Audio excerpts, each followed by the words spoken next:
Now, as leaders, we are gravely concerned about the escalating police brutality in Nyanza. We mourn the mounting loss of life. What's going on in Nyanza appears to be a state-sanctioned genocide in Kisumu, Migori, and Homa Bay. In these places, people are being pulled out of their houses and shot or clobbered to death by police officers or people masquerading as police officers, some in uniform, some not in uniform. The genocide-like operation, which is underway in Luoland, is not accidental in our view. It is coordinated and premeditated. It is being coordinated by political and government leaders, both from the community and outside the community. It is unfortunate and indeed depressing that our own sons and daughters who purport to be in government are working with outsiders to allow the extermination of the Luo people. Under the watch of our own sons and daughters, some in high positions in government and those who claim to be working with government, our people are being butchered.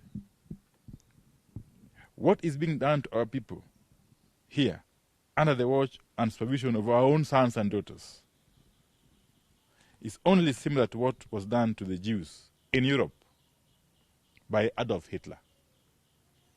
Never in the history of our people or our country have the Luo gone through this kind of systematic genocide-like treatment.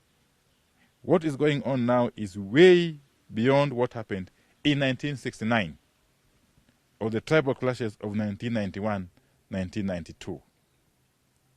Neither Jomo Kenyatta nor Daniel Arap Moi subjected us to what Ruto is subjecting us to currently. I want to assure our people to take heart, because God never sleeps. Like the Jews of Europe who survived the genocide and took over the world, the Luo will not only survive, we will also thrive. We want to call on the Ruto regime to realize that the way to sustainable peace, stability, and justice in Kenya is respect for the rule of law and human rights. When justice is denied, no amount of brutality will bring peace. Police being deployed in Nyanza and everywhere else must at all times act in accordance with the Constitution and the law. Right now, they are acting against both the law and the Constitution. There is no justification whatsoever for use of live bullets against unarmed civilians who are simply protesting peacefully.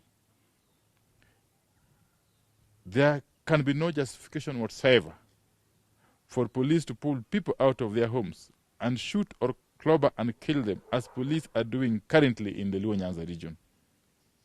We expect security services to carry out their duties and responsibilities with complete impartiality and without regard to ethnicity, political persuasion, or other partisan considerations. In Nyanza, the police are clearly partisan and are pursuing an ethnic agenda.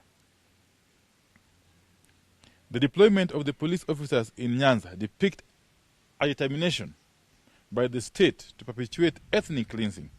It must stop.